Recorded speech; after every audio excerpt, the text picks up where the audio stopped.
Welcome to my channel. My name is Jessie Jagpal. I hope you guys are having a wonderful day. So here it is, second post of the day. I am going to be popping this pink balloon today. I had a suggestion. I'm gonna give her a shout out. It was the only comment in the comment section in my previous post. I believe her name was Hannah. So hi Hannah, thank you for your recommendation. She suggested that I do a little bit of a more unique approach to popping my balloons. So for this one, I figured we'll start just simple, you know, to the point. I'm gonna try sitting on it first. If it doesn't work, then we're probably gonna have to go back to popping it with my hands. I'll try, because it's kind of a big balloon, and I've noticed like this one, the latex one, I don't know what the other smiley face balloon's made out of, but this one is like louder and a lot more difficult to pop. So, oh gosh, I'm a little nervous. So let me drink some water.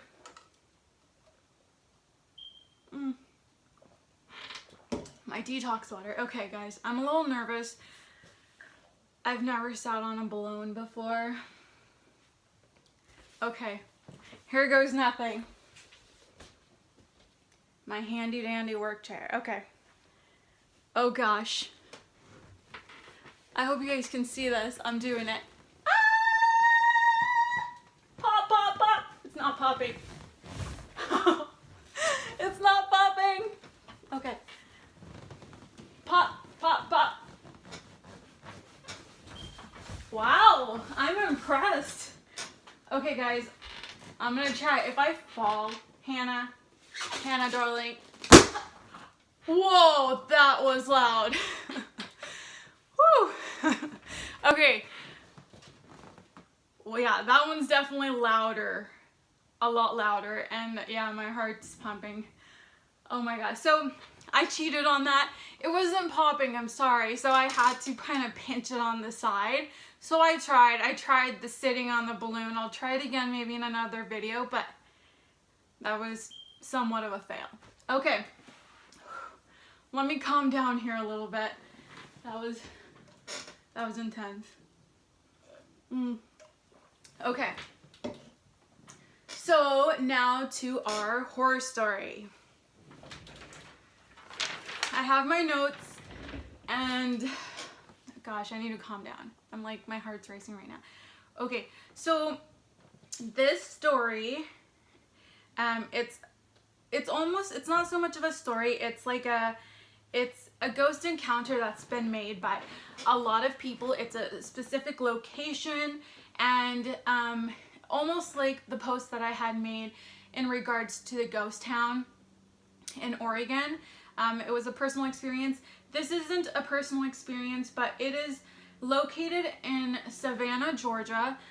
So I think it's kind of in the south, right? I don't know if it's like south, but it's in the south, and it is an earlier settlement. So that's probably why you're noticing like a lot of the structures and buildings within those areas are older. So they were developed like way back in the early settlement. So which is probably why we're seeing a lot of these stories, and there's probably a lot more haunted places and locations within those regions. So this particular story is in Savannah, Georgia. There's a I believe it's a bread and breakfast in Savannah, Georgia, by the name of Foley House Inn. Correct me if I'm like butchering that name as well. But this was a woman. She was a widowed lady that owned this house, and what she did was she would rent out these rooms in her house to different people visiting her outside of town. So there were like just people that needed to stay overnight or for an extended period of time. So she was just renting it out to people. So give me a second. So what happened was she had a visitor at her house that she had allowed him to stay at her place, and she was charging all these people obviously because she was renting it out. And so I guess he kind of attacked her, right? Her name was Foley. He attacked the owner, this widowed woman. He was trying to strangle her by grabbing her by the throat. And what she did is to kind of defend herself. It was a self-defense kind of a mechanism. She grabbed a candle. I don't know how this could have possibly murdered him, but again, I'm jumping, but like she grabbed it and kind of hit him with it. She was probably doing it with force. She might have, you know, hit him in the throat, or I don't know what happened, but she hit him with the candlestick and she runs out of the room and into another room with another renter. Like there was another person in a different room. And so she kind of went to him and was like, okay, you know, I was just attacked. I need some, you know, some place to hide, or, you know, run away from this evil person that was trying to choke me and kill me.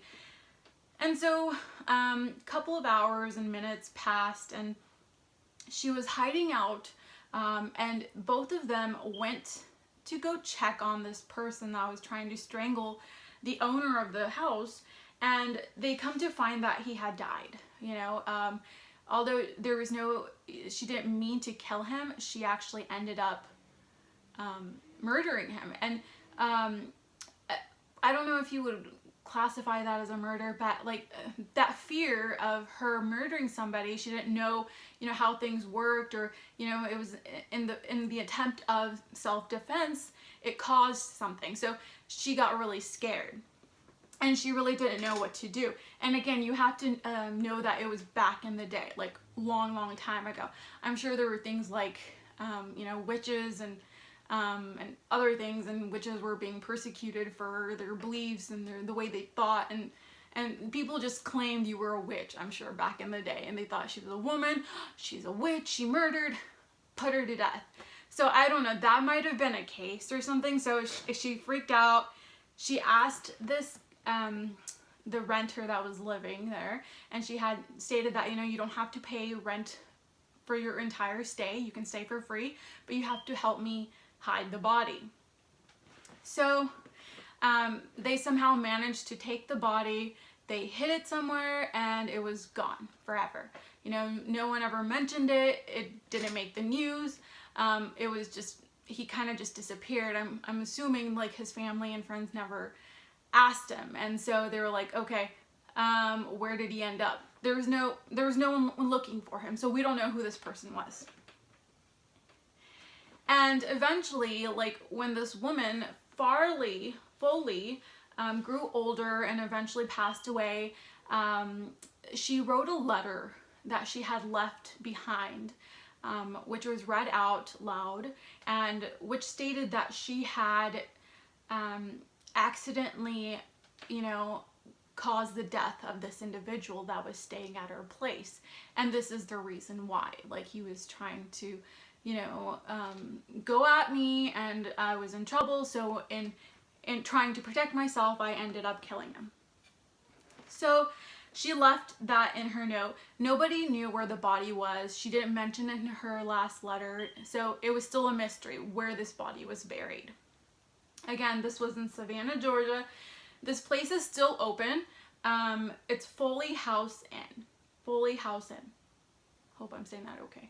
But yes, you guys are, if you ever visit Savannah, Georgia, you can stay there. They have breakfast. It's a really nice place. Later, like I believe it was in 1989, is when they were reconstructing the place, the house. You know, especially like older buildings, they need to be remade and remodeled. So they were rebuilding the place, and they found the body, they found a skeleton. They don't know who it was, but they found a skeleton inside of the wall. So it was buried in the wall. So people assume that it's that body of that person that was staying at this place, the visitor that was killed. So he was buried into the wall. The body was taken out. Again, they don't have information on who it was. There was no test done. Since we don't really know who the person was to begin with, we don't have an identity, name, or anything like that. All we had was a body. So I don't know if a DNA would have helped, right?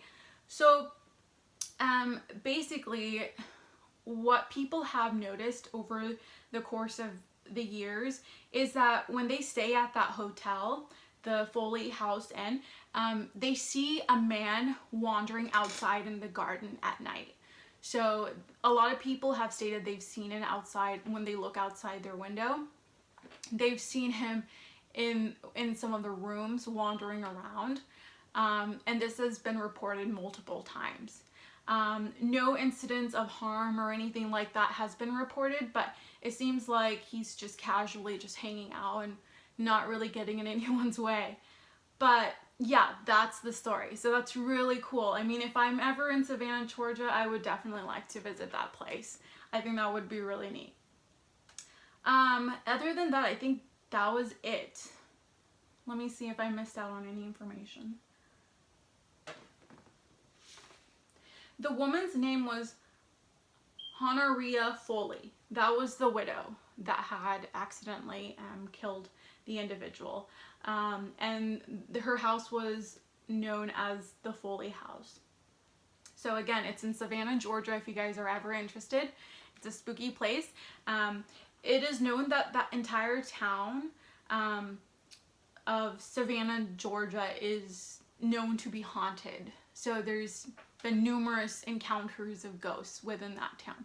So definitely an interesting place to visit, and if you guys are into ghosts and things like that, I would suggest going there.